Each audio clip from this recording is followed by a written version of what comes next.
Hello दोस्तों, जैसे कि आप जानते हैं WWE का मंडे नाइट रॉ का इवेंट अभी खत्म हो चुका है और अभी हमें नए tag women's tag team title भी देखने को मिल चुके हैं, चैंपियंस भी देखने को मिल चुके हैं। और इसके साथ ही हमें आज के मंडे नाइट रॉ में कोडी रोड्स का हील टर्न भी देखने को मिला। चलिए जानते हैं आज के मंडे नाइट रॉ में क्या हुआ। मैच की स्टार्टिंग हमें लोगन पॉल के द्वारा देखने को मिलती है।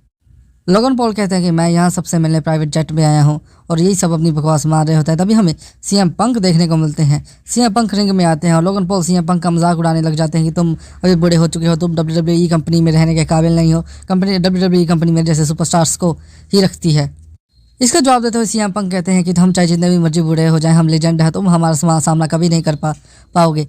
इसके बाद जब लोगन पॉल के पास कुछ नहीं बचता कहने को, तब लोगन पॉल एक चाटा जट देते हैं सीएम पंक को और वहाँ से भाग जाते हैं।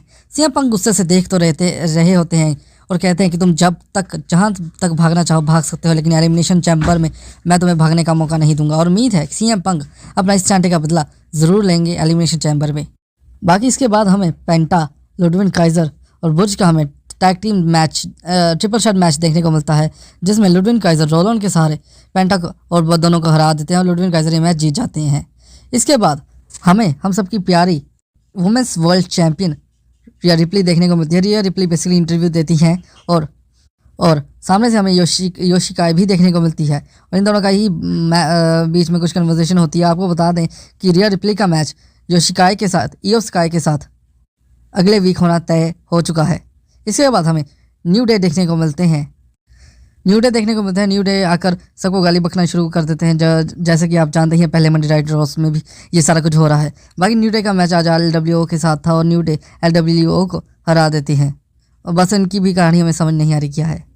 आगे हमें मैच में गुंथर देखने को मिलते हैं। गुंथर एक्चुअली एक बच्चे से, जो यानी कि अकीरा टोरियामा को अपना अपोनेंट चलते हैं, उनसे लड़ रहे होते हैं। मतलब सीरियसली, कहाँ वर्ल्ड चैंपियन, कहाँ एक बच्चा। उसके बाद उसके बाद गुंथर ओटिस को भी बेहोश करने लग जाते हैं, लेकिन वहाँ सामने से जेउसो आ जाते हैं, उन्हें बचा लेते हैं। बस इन गुंथर और जेउसो का बसड़ आपको रेसलमेनिया तक देखने को मिलेगा। यही सब बकवास चल रही है। इसके बाद हमें जब जजमेंट डे की राम कहानी शुरू होती है, बेसिकली डॉम यहाँ पर एक न्यू मेंबर को ऐड कराने की बात कर रहे होते हैं फिन बैलर से जजमेंट डे में, पर फिन बैलर उनकी बात नहीं मान रहे, उनके बीच में बहस हो जाती है। और इसके बाद ही हमें लिव मॉर्गन और रकेल मोरियो आकर उनका मसला सॉल्व कर दिया और कहते हैं कि आज हमारा बहुत ही ज़्यादा इंपॉर्टेंट मैच है और मुझे जजमेंट डे की हेल्प चाहिए। बस यही सब कुछ था। और इसके बाद हमें फिर से सैमी ज़ेन का सेगमेंट देखने को मिलता है। बेसिकली सैमी ज़ेन और केविन ओवेंस का सेगमेंट, दो दोस्त बने दुश्मन का सेगमेंट हमें बार बार देखने को मिल रहा है। इसमें सेगमेंट में सैमी ज़ेन कहते हैं कि मेरी फैमिली अब केविन ओवेंस से परेशान है, वो अब अभी सेफ नहीं है, इसलिए मैं केविन ओवेंस को एलिमिनेशन चैम्बर में ज़रूर हराऊंगा, चाहे जो मर्जी भी हो जाए, चाहे बेशक मैं इंजर्ड हूँ, फिर भी मैं केविन ओवेंस को ज़रूर हराऊंगा इस मैच में। इसके बाद हमें लायला वेल्कारिया और डिकोटा काई के बीच में हमें मैच देखने को मिलता है। ये मैच टाइटल के लिए था, लेकिन जैसे तैसे करके लायला वेल्कारिया डिकोटा काई को इस मैच में हरा देती है। उसके बाद हमें चैट केबल की चेली इन दोनों पर अटैक करती हुई दिखती है और चैट केबल की चमची डिकोटा काई और लायला वेल्कारिया पर बहुत बुरी तरह अटैक करती है और लायला वेल्कारिया की अगली अपोनेंट में भी यही हो सकती है।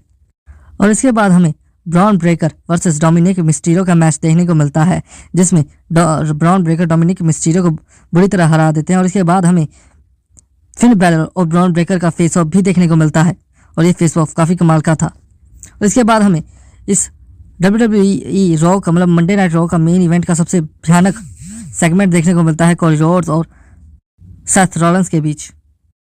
बेसिकली कोडी रोड्स रिंग में आते हैं और कहने लगते हैं कि मैंने WWE के लिए हमेशा ईमानदारी से काम किया है, मैंने ईमानदारी से हर एक काम किया है, और अब द रॉक आकर मुझे एक चीज़ ऑफर कर रहा है, उसके बदले में वो मेरी सोल मांग रहा है, तो मुझे क्या करना चाहिए। और इसके बाद ही हमें सेथ फ्रिकिन रॉलिंस का धमाकेदार एंट्रेंस देखने को मिलती है। सेथ रॉलिंस रिंग में आते हैं और कहते हैं कि भाई तेरा दिमाग खराब हो गया है, कम से कम 1 साल पहले हम दोनों अपनी जान को सेक्रीफाइस कर इन दोनों से लड़े थे, जिसमें रोमन रेंस और रॉक थे, और तभी अगर 1 साल बाद वही रॉक आकर तुमसे तुम्हारी सोल मांग रहा है और तुमसे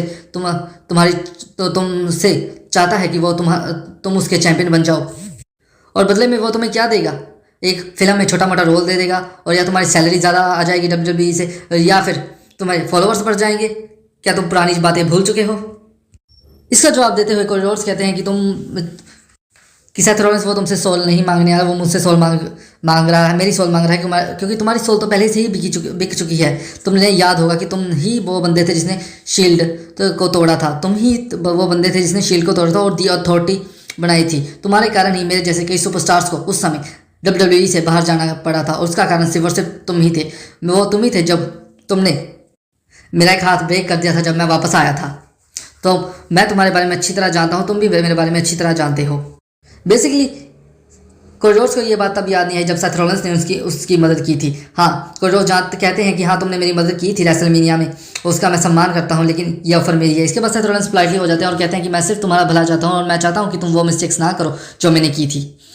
वो कहते हैं कि मैं वो मिस्टेक्स को आज भी पछता रहा हूँ और मैं नहीं चाहता कि तुम पछताओगे। और अब मैं I am going to Seth Rollins कहते हैं कि I am going to elimination chamber and gonna win the elimination chamber and after that I challenge you at WrestleMania.